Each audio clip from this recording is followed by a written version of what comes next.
बिस्मिल्लाहिर्रहमानिर्रहीम। अस्सलाम वालेकुम स्टूडेंट्स। बच्चे हम लोगों ने फ़िनोल स्टार्ट किया था।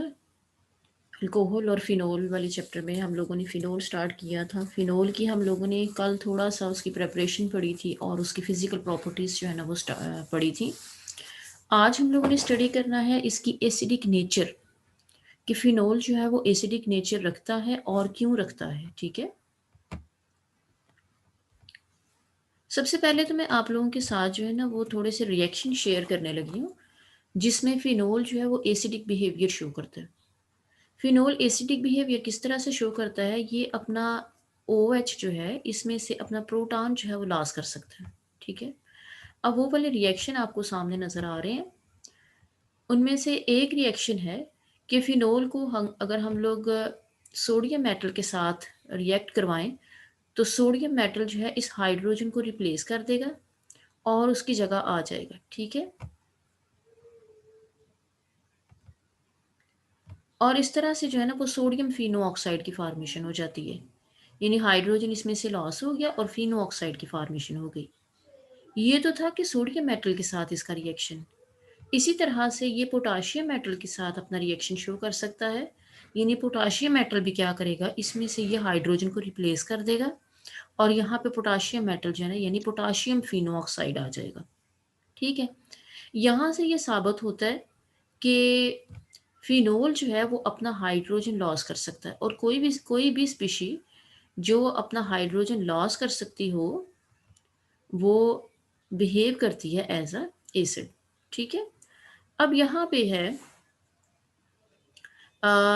फिनोल।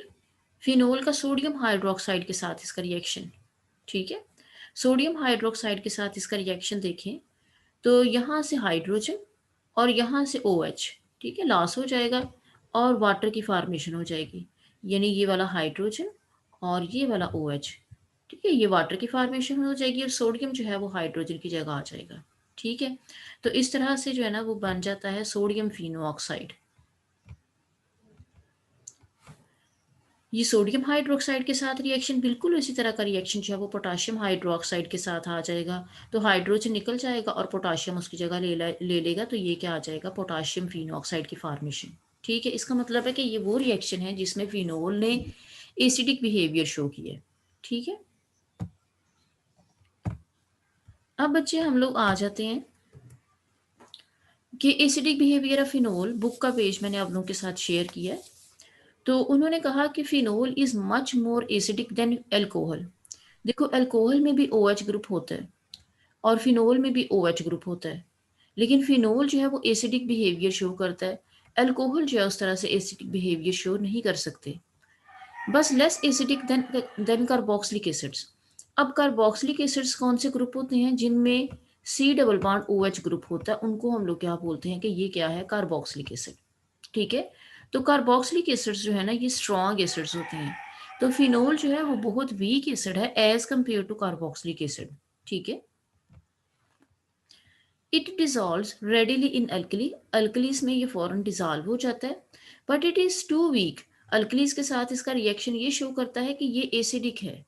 ठीक है, but it is too weak to effect the litmus paper, लेकिन ये इतना वीक है कि ये लिटमस पेपर के ऊपर जो है वो असर नहीं रखता, क्योंकि जो एसिडिक हैं एसिड्स जो हैं उनकी ये प्रॉपर्टी है कि वो ब्लू लिटमस को क्या कर देते हैं, रेड कर देते हैं।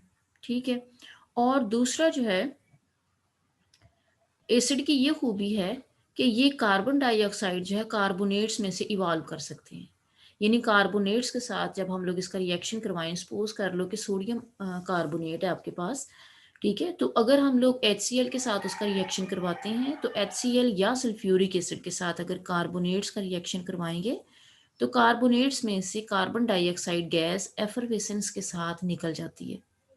ठीक है, ये तमाम स्ट्रॉन्ग एसिड्स जो हैं वो कार्बोनेट के साथ इसी तरह का रिएक्शन शो करते हैं कि कार्बोनेट में से कार्बन डाइऑक्साइड गैस जो है ना वो इवॉल्व कर देते हैं। लेकिन फिनोल जो है वो इतना वीक एसिड है कि ये अगर कार्बोनेट्स के ऊपर डाला जाए तो कार्बोनेट्स में से ये कार्बन डाइऑक्साइड गैस इवॉल्व नहीं कर सकता। ठीक है, नेक्स्ट उसने कहा कि इट्स डिसोसिएशन कांस्टेंट, के ए, डिसोसिएशन कांस्टेंट को हम लोग किससे रिप्रेजेंट करते हैं, के ए, और वो कितना है 1.3 इंटू 10⁻⁻10। बच्चे डिसोसिएशन कांस्टेंट जो है ये एक कह लें की है to measure the strength of acids. K A की वैल्यू बड़ी होगी तो इसका मतलब है स्ट्रॉन्ग एसिड होगा, और के ए की वैल्यू कम होगी तो इसका मतलब है वीक एसिड होगा। तो फिनोल जो है ये वीक एसिड है और इसकी के ए की वैल्यू 1.3 इंटू 10⁻⁻10। नेक्स्ट उसने कहा कि phenol is partially soluble in water. Phenol की सॉल्युबिलिटी हम कल डिस्कस कर चुके हैं कि फिनोल जो है वो पार्शली सॉल्युबल है। जब टेम्परेचर बढ़ाते हैं तो इसकी सॉल्युबिलिटी जो है वो इंक्रीज होना शुरू हो जाती है। ठीक है, जब हम लोग इसका सोल्यूशन जो है, अगर हम लोग इसका सोल्यूशन बनाए पानी में तो इसका सोल्यूशन जो है इसकी पीएच कितनी होती है 5 to 6, यानी स्लाइटली एसिडिक है। This make phenol different from aliphatic alcohol. Aliphatic alcohol की निस्बत इस वजह से फिनोल जो है वो डिफरेंट है क्योंकि इसकी एसिडिक नेचर है, इसकी पीएच स्लाइटली एसिडिक है। ठीक है, अब हम लोग रीजंस पढ़ते हैं, रीजन कि आखिर फिनोल जो है वो क्यों एसिडिक बिहेवियर शो करता है।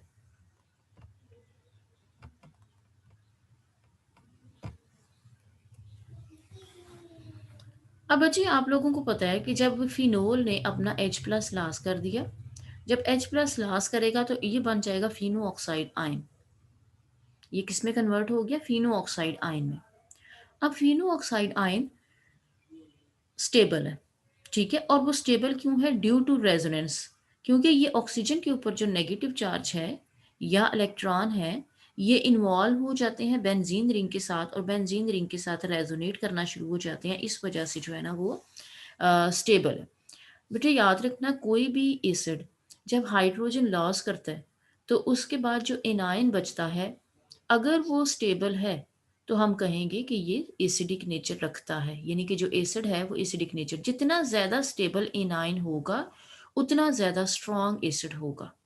ठीक है, अब रीज़न कि why phenol is acidic in nature, ये बच्चे इंपॉर्टेंट लॉन्ग भी है और शॉर्ट क्वेश्चन भी है। ये आपका क्वेश्चन है कि why phenol is acidic.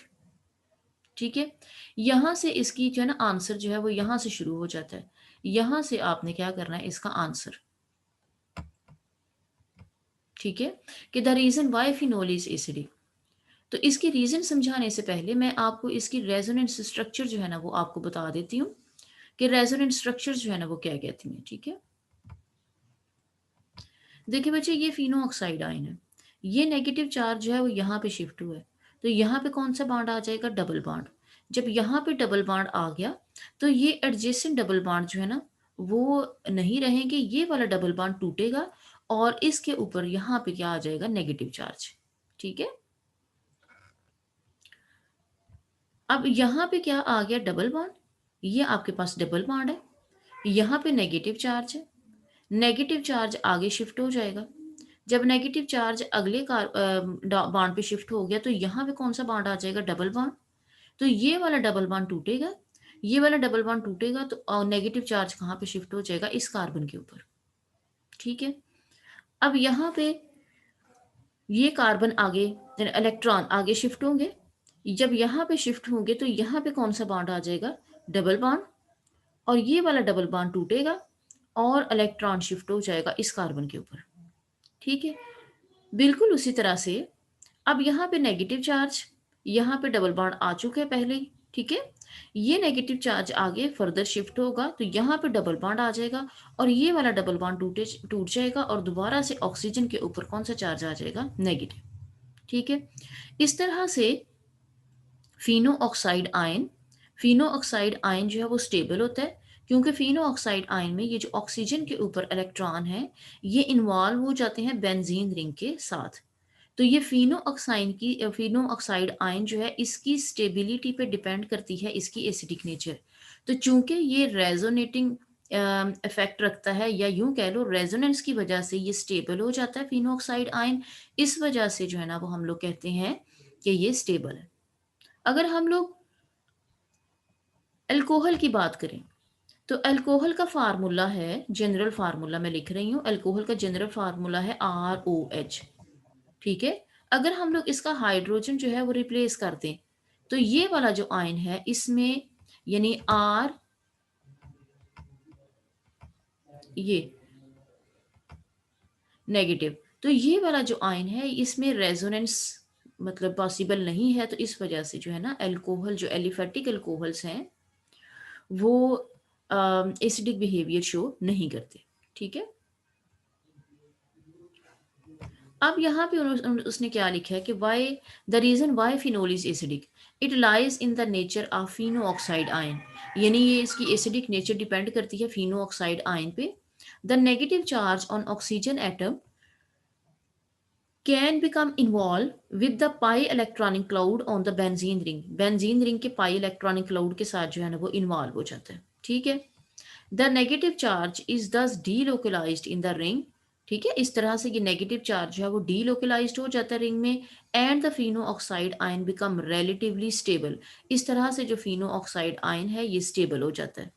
This type of delocalisation is not possible with alcohol, alcohol में इस तरह की जो डीलोकलाइजेशन है वो पॉसिबल नहीं है, इसलिए हम लोग कहते हैं कि अल्कोहल जो है वो एसिडिक बिहेवियर शो नहीं करता, फिनोल जो है वो एसिडिक बिहेवियर शो करता है। ठीक है। और ये बच्चे इसकी रेजोनेंस स्ट्रक्चर्स हैं। शॉर्ट क्वेश्चन आए या लॉन्ग क्वेश्चन आए, आपने ये रेजोनेंस स्ट्रक्चर्स जो है ना वो जरूर ड्रा करनी है। ठीक है। अब है relative acidic strength of alcohol, phenol, water and carboxylic acid. तो बच्चे सबसे ज्यादा जो एसिडिक होगा ना, एसिडिक नेचर वो किसकी होगी? कार्बोक्सिलिक एसिड की। मैंने आप लोगों को बताया जो कार्बोक्सिलेट आयन होगा वो रेजोनेंस की वजह से उसमें मतलब रेजोनेंस स्ट्रक्चर्स इसकी होती हैं, एक से ज्यादा होती हैं, इस वजह से रेजोनेंस की वजह से जो कार्बोक्सिलेट आयन है वो स्टेबल होता है और ये एसिडिक बिहेवियर शो करता है। ठीक है। उसके बाद आ जाता फिनोल। फिनोल का भी मैंने आप लोगों को बताया। ठीक है। तो फिनोल जो है ये भी रेजोनेंस की वजह से स्टेबल होता है और ये वीक एसिड है कार्बोक्सिलिक एसिड से। ठीक है। और उसकी मैंने आप लोगों को एक टेस्ट भी बता दिया कि कार्बोक्सिलिक एसिड जो है ये कार्बोनेट्स में से सॉरी अगर हम लोग इसको कार्बोनेट के ऊपर डालें या कार्बोनेट के साथ इसका रिएक्शन करवाएं तो ये उसमें से कार्बन डाइऑक्साइड गैस को इवॉल्व कर सकता है, लेकिन फिनोल ऐसा नहीं कर सकता। ठीक है। उसके बाद आ जाता है वाटर। ठीक है। और उसके बाद आ जाता है अल्कोहल, यानी सबसे जो वीक एसिडिक है वो क्या है? अल्कोहल। ठीक है। वे अल्कोहल की जो पी के ए वैल्यू है वो बहुत बड़ी है, तो पी के ए वैल्यू बड़ी हो तो एसिड जो है वो क्या होता है? वीक। ठीक है। अब है रिएक्शंस ऑफ फिनोल। बच्चे फिनोल जो है इसके ऊपर बेंजीन रिंग और ओ एच ग्रुप, फिनोल जो है ये दो तरह के रिएक्शन दे सकते हैं। एक रिएक्शन तो वो होंगे जिसमें ओ एच ग्रुप इन्वॉल्व होगा और एक रिएक्शन वो होंगे जिनमें बेंजीन रिंग जो है ना वो इन्वॉल्व होगी। ठीक है। तो रिएक्शन में क्या है? Phenol show two type of reaction. Number one, reaction due to O H group, और number two, reaction due to benzene ring. तो phenols are less reactive to nucleophiles. ठीक है। न्यूक्लियोफाइल जो है वो इतनी आसानी से फिनोल के साथ रिएक्ट नहीं करती, so phenolic attack is less favoured. ठीक है। फिनोलिक अटैक जो है वो इतना ज्यादा वो नहीं दे सकता फिनोल। ठीक है। OH is not easy to replace with electrophilic attack on the ring. OH group is not easy to replace, यानी OH ग्रुप जो है वो इतने इजीली हम लोग रिप्लेस नहीं कर सकते, जबकि electrophilic attack on the ring is easy. Electrophile जो है वो बेंजीन रिंग के साथ इजीली अटैक कर सकता है। उसकी वजह क्या? क्योंकि ये ओ एच जो है ये आर्दो पैरा डायरेक्टिंग ग्रुप है, या यूं कह लो ये बेंजीन रिंग एक्टिवेटिंग है, यानी कि ये बेंजीन रिंग को इलेक्ट्रॉन्स जो है ना वो दे सकती है। ठीक है, बल्कि देती है। तो जब ये बेंजीन को इलेक्ट्रॉन देती है तो ये बेंजीन को जो है ना ये क्या बना देती है? न्यूक्लियोफाइल बना देती है। ठीक है। न्यूक्लियोफाइल बना देगी तो इसकी जो आर्दो और पैरा पोजीशन है वो इलेक्ट्रॉन रिच हो जाती है, तो इस वजह से जो इलेक्ट्रोफाइल है वो इजीली अटैक कर सकते हैं बेंजीन रिंग इसके ऊपर, फिनोल के ऊपर। ठीक है।